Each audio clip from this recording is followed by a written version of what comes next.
Hello everyone, मैं हूं हर्ष। आप देख रहे हैं मेरा चैनल महा आयुर्वेदा। हम लोग रचना शरीर का चैप्टर फर्स्ट पढ़ रहे थे, शरीरोपक्रम। तो हम लोगों ने लास्ट पढ़ लिया था। ये सब चीज़ें हमने लास्ट देख ली थी, आयुर्वेद और आधुनिक मत के अनुसार जो संबंध बताया था। तो ये सब हमने देख लिया था लास्ट। तो आज हम देखते हैं यहाँ पर मृत शोधन और संरक्षण विधि। तो ये इस चैप्टर का मोस्ट इम्पॉर्टेंट टॉपिक है। डायरेक्ट 10 मार्क्स का क्वेश्चन इसमें 95% चांस रहते हैं एग्ज़ाम में आने का। तो ये मोस्ट इम्पॉर्टेंट टॉपिक है। तो चलिए चैप्टर को स्टार्ट करते हैं। तो देखते हैं, यहाँ पर देखिए क्या लिखा है, मृत शोधन और संरक्षण। तो यहाँ पर शोधन का अर्थ क्या होता है? शोधन मतलब है डाइसेक्शन, और संरक्षण क्या होता है? संरक्षण होता है प्रिजर्वेशन। तो बॉडी का डाइसेक्शन और प्रिजर्वेशन हम किस तरह करें, तो उसी के बारे में यहाँ पर बताया है। कोई बॉडी है, कोई डेड बॉडी है, तो उसका डाइसेक्शन मतलब हम उसे जो डाइसेक्शन करते हैं, हम बॉडी का कटिंग जो करते हैं, तो बॉडी की डाइसेक्शन और उसका प्रिजर्वेशन मतलब उसे प्रिजर्व कैसे करें, उसको स्टोर कैसे करके रखें, तो उसी के बारे में यहाँ पर उसी का वर्णन किया गया है। सबसे पहले देखते हैं मृत शरीर और शोधन का। तो यहाँ पर देखिए प्रिजर्वेशन बताया गया है। सबसे पहले शरीर के अंग प्रत्यंग जो होते हैं, अंग मतलब होते हैं शरीर के जो षडांग, अभी हमने इससे पहले वाली वीडियो में पढ़ा था कि जो शरीर है मनुष्य का, तो उसको षडांग मतलब 6 भागों में बांटा गया था। तो यही बात यहाँ पे लिखी गई है। अंग प्रत्यंग की शाखा शरीर के लिए क्या है, जिस शास्त्र का ज्ञान होता है, थ्योरेटिकल नॉलेज आवश्यक है, वहीं क्या शरीर ज्ञान भी आवश्यक है। देखो कुछ भी नहीं है, यहाँ पर यही बात बताई गई है कि जिस तरह मनुष्य के शरीर के थ्योरेटिकल नॉलेज जो हम किताबों से पढ़ रहे हैं ना, थ्योरेटिकल नॉलेज, तो वो आवश्यक है। तो उसी तरह मनुष्य के जो डाइसेक्शन मतलब प्रैक्टिकल नॉलेज, वो भी आवश्यक है। वही बात लिखी है यहाँ पर, देखो थ्योरेटिकल नॉलेज के साथ साथ प्रैक्टिकल नॉलेज भी उपयोगी होती है। तो सर्जन के लिए उपयोगी क्या है? प्रैक्टिकल नॉलेज, डाइसेक्शन करना। ठीक है। आचार्य सुश्रुत ने 3500 साल पहले मृत शरीर मतलब डाइसेक्शन, जो मृत डेड बॉडी है, उसका शवछेदन, शवछेदन का अर्थ होता है डाइसेक्शन करना, करा था। तो उस समय डाइसेक्शन करना इतना आसान नहीं था। तो अब यही चीज़ बताइए कि उस समय क्या क्या चीज़ें उन्हें नहीं मिल पाई थी। तो उस समय साधनों का अभाव था, उन पे यंत्र का अभाव मतलब नहीं है, उन पे यंत्र भी नहीं थे। डाइसेक्शन हॉल जो होता है वो भी नहीं था, उनका भी अभाव था। और समाज में उस समय सामाजिक नियम भी थे, मतलब समाज में ना, पहले के समय में समाज में जो डेड बॉडी थी, तो उसको छूना अच्छा नहीं माना जाता था। तो यही बात बताई गई है। तो उस समय सामाजिक नियम भी थे, और मृत शोधन मतलब डेड बॉडी को टच करने का उस समय अच्छा नहीं माना जाता था। इसके बाद देखते हैं हम यहाँ पर प्राचीन संरक्षण पद्धति, मतलब पुराने ज़माने में संरक्षण जो करते थे डेड बॉडी का, मतलब डेड बॉडी को बचा के रखते थे, तो वो कैसे करते थे, वही सब चीज़ें बताई हैं। क्योंकि पता ही है आप सबको कि डेड बॉडी जो है कुछ दिनों में या कुछ घंटों में सड़ने लग जाती है। तो उसको बचाकर कैसे रखते हैं, तो इसी का वर्णन यहाँ पे किया है। भारत में ही नहीं, मतलब भारत में ही नहीं अपितु मिस्र आदि अन्य देशों में भी संरक्षण विधि प्रचलित थी। मतलब उन देशों में भी ये मान्यता थी, ये विधि जो थी संरक्षण विधि, ये मान्य थी, वो लोग इसका उपयोग करते थे। देखो रामायण काल और महाभारत में भी इसकी पुष्टि मिलती है। जब महाराजा दशरथ थे जो रामायण में, तो महाराजा दशरथ का जब मृत शरीर हुआ था, मतलब महाराजा दशरथ जब मर गए थे, तो उनके शरीर को जो भरत थे उनके आने तक तेल द्रोणी मतलब तेल में, तेल या औषधि द्रव्यों में रखा गया था। तो ऐसे ही मिस्र में भी, मिस्र आदि अन्य देशों में भी जो राजा व महाराजा होते थे ना, उच्च अधिकारी जो होते थे, तो उन सब के शवों को सुरक्षित रखे जाते थे, और औषधि का लेप कर कर उनको संरक्षित कर दिया जाता था। और जिस स्थान पर उन शवों को रखा जाता था, तो उन्हें पिरामिड्स बोलते हैं, जहाँ आज भी लोग जाते हैं, और उन्हें इजिप्ट के पिरामिड बोलते हैं। तो ये प्रसिद्ध है। ठीक है। मतलब कि इससे ये मानना है कि पूरा अभी नहीं हम लोग डाइसेक्शन के लिए प्रिजर्वेशन चीज़ें करते हैं, बल्कि पुराने पुराने ज़माने में भी जो रामायण काल में और दूसरे देशों में भी ये विधि जो थी प्रचलित थी, मतलब मान्य थी। वो लोग भी ऐसे करके प्रिजर्वेशन करते थे। इसके बाद देखते हैं हम शव संरक्षण और शवछेदन पद्धति। तो यहाँ पर देखिए अंग प्रत्यंग मतलब प्रैक्टिकल जो होता है अंग प्रत्यंग का प्रत्यक्ष ज्ञान करने के लिए हमने शरीर को संपूर्ण अंग प्रत्यंग की, अब देखो जैसे प्रैक्टिकल नॉलेज है ना, तो प्रैक्टिकल ज्ञान करने के लिए उसे देखने के लिए प्रत्यक्ष देखने के लिए तो जिसके शरीर के संपूर्ण अंग प्रत्यंग हो, तो हमें यहाँ पर ये बताया कि शव संरक्षण मतलब डेड बॉडी का हम प्रिजर्वेशन कैसी डेड बॉडी लें, तो उसके बारे में बताया गया है। तो जिसके संपूर्ण अंग प्रत्यंग हो मतलब पूरे हाथ पैर सब चीज़ अंग प्रत्यंग अच्छे से हों, तो जिसकी मृत्यु जहर खाने की वजह से ना हुई हो, जो दीर्घकालीन मतलब बूढ़ा होके वृद्ध होके ना मरा हो, और जिसकी आयु 100 वर्ष से अधिक ना हो। ये पुराने ज़माने का समय है तो इसलिए बताया गया है 100 वर्ष से अधिक। तो ऐसे शरीर को लिया हुआ शरीर को हम लोग साफ कर कर मतलब वो लोग साफ कर कर सबसे पहले तो उस मृत शरीर को तेज ना बहने वाली नदी में वो लोहे के पिंजरे में बांध कर, और मुंज मुंज जो होता है वृक्ष की छाल, मुंज वक्कल मतलब पेड़ के छिलके, कुश शन ये सब पेड़ के छिलके घास वगैरह ही होती हैं, तो इन सब को अच्छे से अंग प्रत्यंग पे लपेट कर और मतलब नदी के अंदर डाल देते थे लपेट कर लोहे के पिंजरे में बांध कर, जिससे ऐसे स्थान पर डालते थे ना जहाँ पर अंधेरा ना हो, जिससे वो बॉडी सड़े ना। और फिर 7 दिन बाद उसे भली भांति जब वो बॉडी सड़ जाती थी तो उसे नदी से निकाल कर पिंजरे से निकाल कर उसके मुंज छाल सब हटाकर और उसे साफ करके तैयार कर जाता था, मतलब उसे कोची जो होती थी ना ब्रश जैसा, उससे धीरे धीरे घिसते थे, खरोंचते थे, जिससे उसकी बाहरी त्वचा हट जाती थी। फिर उसके हम अंदर के अंग प्रत्यंग आंखों से देख सकते थे। ये पुराने ज़माने का चीज़ें बताई थी। तो यहाँ पर देखिए शरीर के जो सूक्ष्म से सूक्ष्म रचनाएं थी उनको भी आंखों से नहीं देखा जा सकता था, तो उसके लिए दिव्य चक्षु मतलब कि दिव्य ज्ञान या फिर माइक्रोस्कोप मैग्नीफाई ग्लास इन सब की ज़रूरत होती है। अब यहाँ पर देखो ये इम्पोर्टेंट है आचार्य सुश्रुत के समय में संरक्षण पद्धति। तो आचार्य सुश्रुत के अनुसार संरक्षण पद्धति में बताया गया है, ये देखो आचार्य सुश्रुत के अनुसार संरक्षण पद्धति हम देखते हैं। यहाँ पर देखो आचार्य सुश्रुत ने क्या बताया, जिस शब्द के पूर्ण अंग प्रत्यंग हो, मतलब अभी जो चीज़ हमने ऊपर पढ़ी वही चीज़ों को इन्होंने पॉइंटों में लिख दिया है। तो जिस शब्द के पूर्ण अंग प्रत्यंग हो मतलब पूरे हाथ पैर ऑर्गन सब चीज़ पूर्ण हो, मृत्यु किसी दीर्घकालीन व्याधि से ना हुई हो, मतलब कोई पुराने से बीमार ना हो, उससे ना मरा हो बीमारी के कारण, और मृत्यु किसी विष खाने मतलब जहर की वजह से ना हुई हो, और वो 100 वर्ष से अधिक ना हो, और उसके आंतों में से मल को निकाल दिया गया हो। ऐसे ही हम शरीर को तो संरक्षण के लिए वो लोग रखते थे। अब देखो मृत जो है शोधन मतलब डाइसेक्शन और संरक्षण मतलब प्रिजर्वेशन, हम उसे कैसे बचाएं। ठीक है, अब ऐसे शरीर को सबसे पहले ले लिया, तो अब उसका संरक्षण कैसे करा वही बात आई है फिर से। उस मृत शरीर को लेकर उसमें छाल कुश ये सब भली भांति उसको लपेट कर लोहे के पिंजरे में तेज ना बहने वाली नदी में बांध कर डाल दिया। ठीक है, डालने के बाद उसको डुबो कर रखा। फिर डुबोने के बाद जब 7 दिन बाद वो भली भांति फूल जाता है, तो उसे निकाल कर पिंजरे से निकाल कर उसके कुछ ये छाल जो चीज़ें बांधी थी उसको हटा लिया। फिर उसको अच्छे से घिसन कूची से अच्छे से घिसन करा मतलब घिसा। घिसने के बाद उसकी जो बाहरी त्वचा है वो हट गई, तो उसके अंग प्रत्यंग प्रत्यक्ष दिखने लगते हैं। तो इसे ही हम ब्लंट डायसेक्शन कहते हैं। ठीक है, जब उसके अंग प्रत्यंग अच्छे से दिखने लगेंगे तो इसी प्रोसेस को क्या बोलते हैं मॉडर्न में, ब्लंट डायसेक्शन। अब देखो जो सूक्ष्म रचना है मतलब जो छोटी सी रचना होती हैं, सूक्ष्म मतलब जो हम आंखों से नहीं देख सकते, उसको यहाँ पर उन्होंने खोल मतलब को उसको भी वो देख सकते हैं इस वाले प्रोसेस से।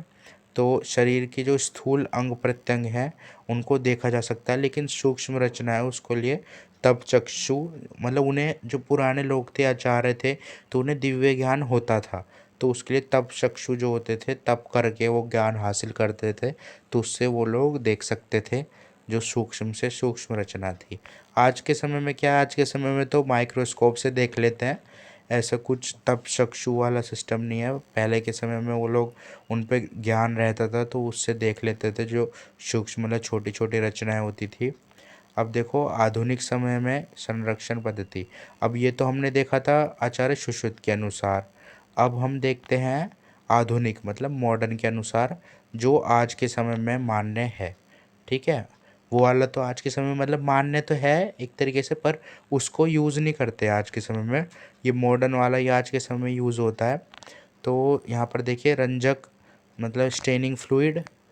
और आज शव के लिए हमें किसी नदी की तलाश करने की ज़रूरत नहीं है।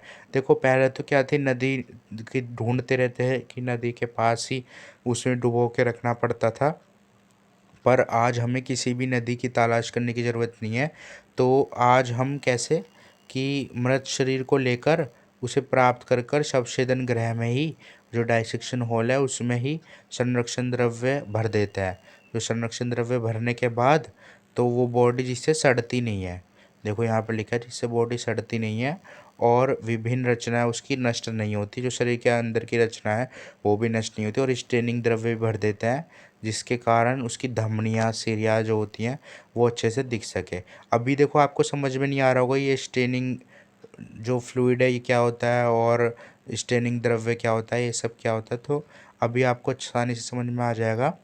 देखो जो स्टेनिंग जो द्रव्य है, तो स्टेनिंग द्रव्य क्या है, धमनियों में हम भरते हैं ना, तो जिससे कि उसकी जो धमनियाँ है ना, आर्टरीज है, वो आसानी से दिख सके। ये स्टेनिंग अभी आगे अभी आप देखोगे इसके बारे में दिया हुआ है, बहुत अच्छे से ये समझ जाओगे आप। तो यहाँ पर देखिए संरक्षण से पूर्व क्या करते हैं। देखो सबसे पहले क्या करा हमने, मृत्यु होते ही शव को ग्रहण कर लेना चाहिए। शव के मतलब कोई आदमी कोई या कोई भी चीज़ मरा है कोई, जिसका डाइसेक्शन करना है, तो उसे सबसे पहले मृत्यु होते ही ग्रहण कर लेना चाहिए। शीतकाल मतलब सर्दियों में मृत्यु होने के लगभग 30 घंटे तक शव दूषित नहीं होता, और ग्रीष्म काल में मृत्यु होने के 12 घंटे मतलब मृत्यु होते ही बर्फ़ को लगा देते हैं, फिर उसके बाद 24 घंटे तक शव जो है वो दूषित नहीं होता। इसके बाद देखते हैं यहाँ पर फिर कैसे शव को लेना चाहिए, जिसके अंग प्रत्यंग पूर्ण हो, मतलब जिस अंग प्रत्यंग मतलब हाथ पैर जिसके सब कुछ पूर्ण हो, कटे फटे ना हो, और जिसकी मृत्यु दीर्घकालीन व्याधि से ना हुई हो, मतलब कोई लंबे समय से कोई बीमार ना हो, और जिसकी मतलब रोग से पीड़ित ना हो, जो कोई संक्रमित रोग होता है ना, जैसे अभी कुछ साल पहले कोविड वायरस चला था, तो जो ऐसे संक्रमण से पीड़ित ना हो, और जिसकी मृत्यु विष के प्रयोग से ना हुई हो, मतलब जहर खाने से जिसकी मृत्यु ना हो, जिसका पोस्टमार्टम बॉडी ना हुई हो, और जिसकी आयु लगभग 55 से 60 वर्ष की हो। ठीक है, 55 से 60। उसमें क्या बताया था आचार्य सुश्रुत के समय में, उन्होंने 100 वर्ष का बताया था, इन्होंने क्या बताया 55 से 60। ठीक है, अब मॉडर्न में इस समय की बात है, ये जो इस समय लोग करते हैं, तो यही वाला पैटर्न फॉलो होता है ये सब चीज़ें। अब देखो बात यहाँ पे आ गया ना, प्रिजर्वेशन फ्लूइड क्या होता है, स्टेनिंग फ्लूइड क्या होता है। तो प्रिजर्वेशन फ्लूइड क्या था, प्रिजर्वेशन फ्लूइड कैसे बनाते हैं हम, प्रिजर्वेशन फ्लूइड बनाते हैं कार्बोक्सिलिक फिनॉल ले लेते हैं 1 लीटर, 4 लीटर फॉर्मेलिन, ये आपको याद करना है, ये मोस्ट इम्पॉर्टेंट है, एग्ज़ाम में आ जाता है प्रिजर्वेशन फ्लूइड और स्टेनिंग फ्लूइड, या फिर पूरा ये सब शोधन विधि आ जाता है मॉडर्न के अनुसार, सब छेदन विधि, तो आपको पूरा ही लिखना होगा इसमें ये सब चीज़ें। और ये अगर आचार्य सुश्रुत के अनुसार आ गई तो उसमें पूरी सुश्रुत वाली लिखनी होगी। और कभी कभी आ जाते शवछेदन विधि बताओ 10 मार्क्स में, तो उसमें आपको दोनों लिखनी है, शॉर्ट शॉर्ट में करके दोनों लिख लेनी है। तो ये आपको अच्छे से पता होने चाहिए कि संरक्षण द्रव्य किसे कहते हैं। तो उसमें क्या है, सबसे पहले फिनॉल ले लिया 1 लीटर, फिर फॉर्मलिन 4 लीटर, और ग्लिसरीन 2 लीटर, स्पिरिट 3 लीटर, और टेम्पटिन ऑयल 300 ml, वाटर 3 लीटर। ठीक है, इन सबको मिलाकर जो संरक्षण द्रव्य है मतलब प्रिजर्वेशन फ्लूइड बनता है। अब स्टेनिंग फ्लूइड की बात करते हैं। स्टेनिंग फ्लूइड क्या होता है, जो कलर देता है, मतलब हमने इसे आर्टरीज में डाला था ना, तो आर्टरी कलर की हो जाती है, रेड कलर की जो होती है, देखो रेड रेड है ना इसमें, तो ये कलर देता है जिससे हमें अलग ही दिख जाती है कि ये आर्टरीज हैं। तो स्टेनिंग फ्लूइड में रेड रेड डाल दी 200 mg और वाटर डाल दिया 2 लीटर। अब देखो संरक्षण विधि। अब यहाँ से विधि आ गई है कि हम प्रिजर्वेशन जो फ्लूइड हमने बनाया था ऊपर, ये वाला देखो, ये वाला जो फ्लूइड बनाया था, अब इसको बॉडी में भरे कैसे। सबसे पहले तो हमने यहाँ पर बॉडी ले ली थी ऐसे वाली, इन सब चीज़ों से जो मान्य हो, ये सब चीज़ें हों जिसमें, ऐसी बॉडी लेकर फिर उसमें अब संरक्षण द्रव्य भरेंगे। वो जो ऊपर बनाया था हमने पूरा, तो वो कैसे भरेंगे, एंटीरियर सुपीरियर इलियक स्पाइन और प्यूबिक ट्यूबरकल के बीच में इंग्वाइलिन लिगामेंट होती है, तो उसके 4 सेंटीमीटर नीचे इंसिजर लगाएंगे, फिमोरल शीट आएगी। तो लेफ़्ट साइड में फिमोरल आर्टरी, तो उसमें मीडियन वेन, जो ये सब देखो थियोरेटिकल नॉलेज है, मैं आपको बताने की कोशिश करता हूँ। वैसे तो ये प्रैक्टिकल जब करोगे ना, जब भी आपको समझ में आएगा अच्छे से, पर मैं बताता हूँ आपको एक बार, अगर आ जाए तो देखना। देखो ये बॉडी होती है, 1 मिनट, देखो ये जैसे बॉडी है, तो इसमें देखो यहाँ पर क्या बताई गई है, एंटीरियर सुपीरियर इलियक स्पाइन और प्यूबिक ट्यूबरकल। देखो ये कुछ पोर्शन इस साइड जो है, एक सेकंड में कलर चेंज कर लेता हूँ।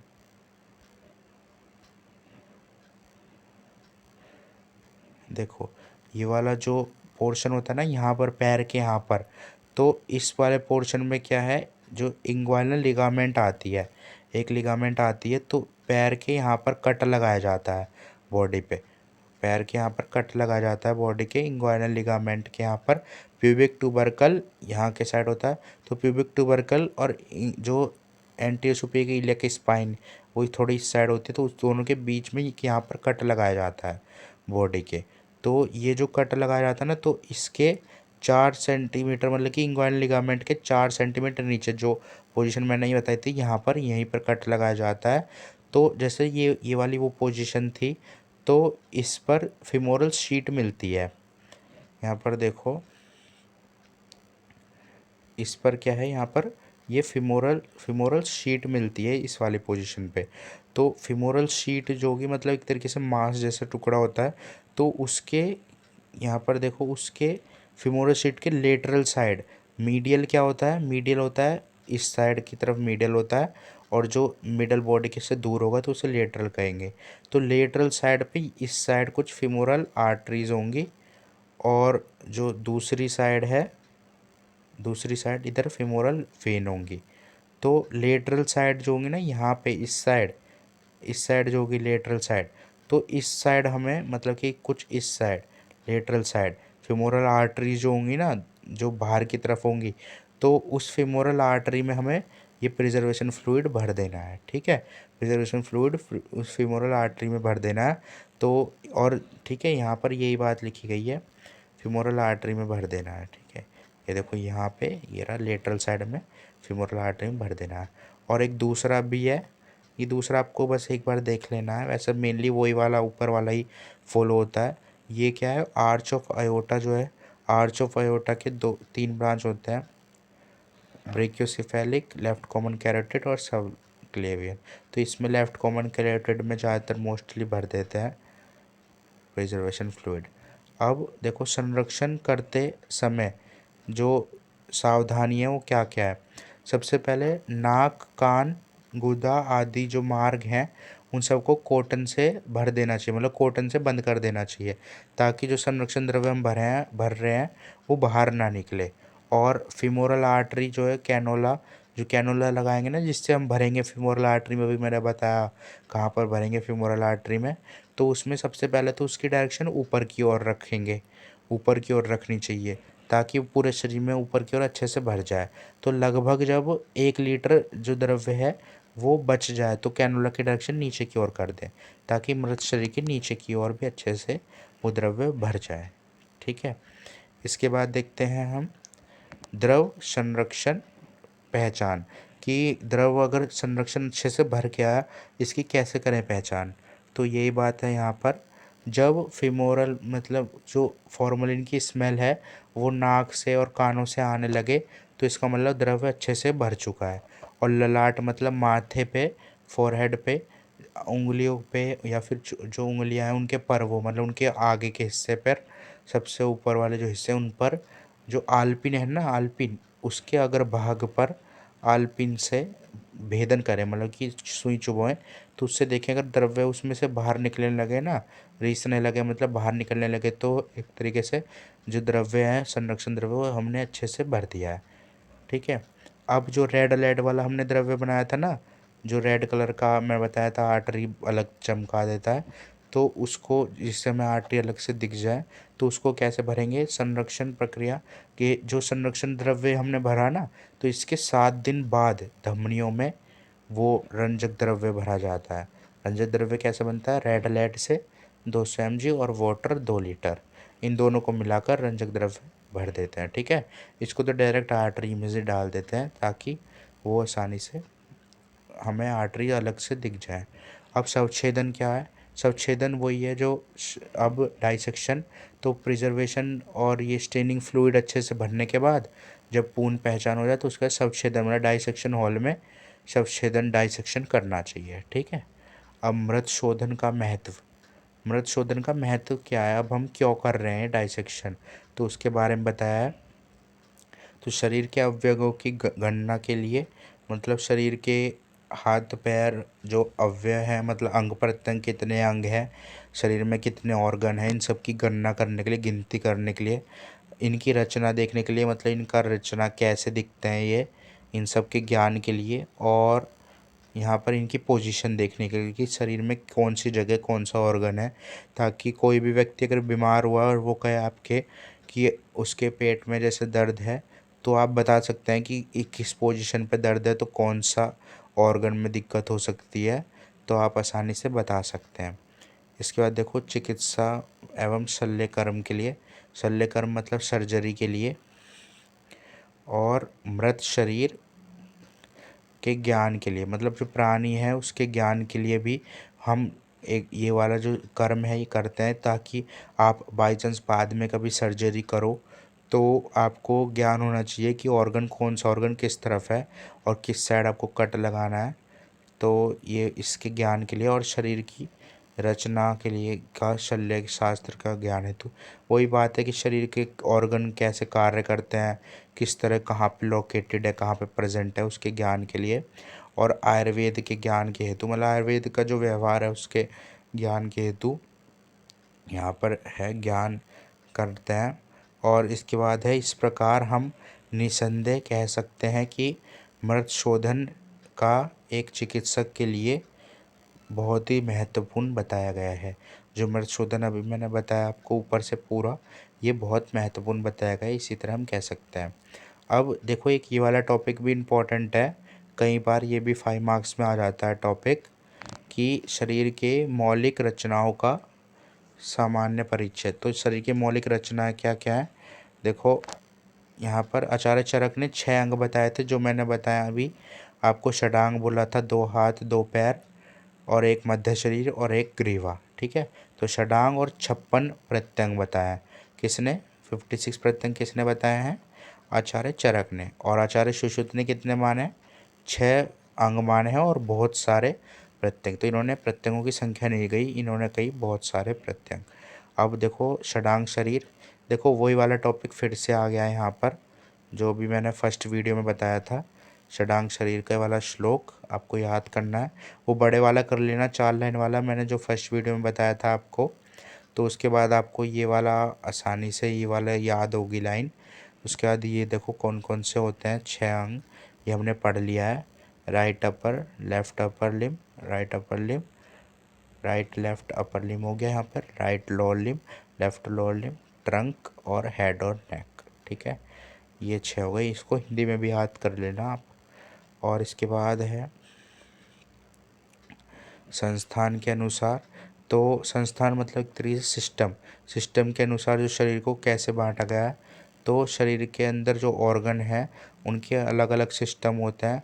तो जैसे ऑस्टियोलॉजी हो गया, अस्थि को क्या बोलते हैं, ऑस्टियोलॉजी, मसल को मायोलॉजी बोलते हैं, संधि विज्ञान को आर्थ्रोलॉजी, जॉइंट्स को आर्थ्रोलॉजी बोलते हैं, सिरा को एंजियोलॉजी, वेस्कुलरलॉजी एंजियोलॉजी बोलते हैं, न्यूरोलॉजी बोलते हैं नर्व्स को, ऐसी रेस्पिरेटरी सिस्टम हो गया, डाइजेस्टिव सिस्टम हो गया, यूरिनरी सिस्टम हो गया, रिप्रोडक्टिव सिस्टम हो गया और सेंसरी ऑर्गन हो गया। ठीक है, ये सब चीज़ें जो होती हैं, ठीक है, ये सेंसरी ऑर्गन हो गए, ये सब चीज़ें क्या है, हम सिस्टम के अनुसार शरीर की ज्ञान करते हैं। ठीक है, स्टडी ऑफ विसरल, ये देखो स्प्लेन्क्लॉजी जो होता है वो होता है स्टडी ऑफ विसरल ऑर्गन। जो विसरल ऑर्गन मैंने बताया था ना, मर्म जो ऑर्गन होता है उनकी स्टडी को। ठीक है, और ज्ञान इंद्रिय क्या थी, जो सेंसरी ऑर्गन है ना, इसका पूरा चैप्टर है आपका अभी रचना शरीर में, वो भी हम पढ़ेंगे सेंसरी ऑर्गन का। तो दोस्तों इसी के साथ ये चैप्टर यहीं पर ही ख़त्म हो गया है। अगर आपको ये वीडियो अच्छी लगी तो इस वीडियो को लाइक कर देना और ऐसी और वीडियोस देखने के लिए मेरे चैनल को सब्सक्राइब कर लेना। फिर मिलते हैं नेक्स्ट वीडियो में नेक्स्ट चैप्टर के साथ। Thank you everyone.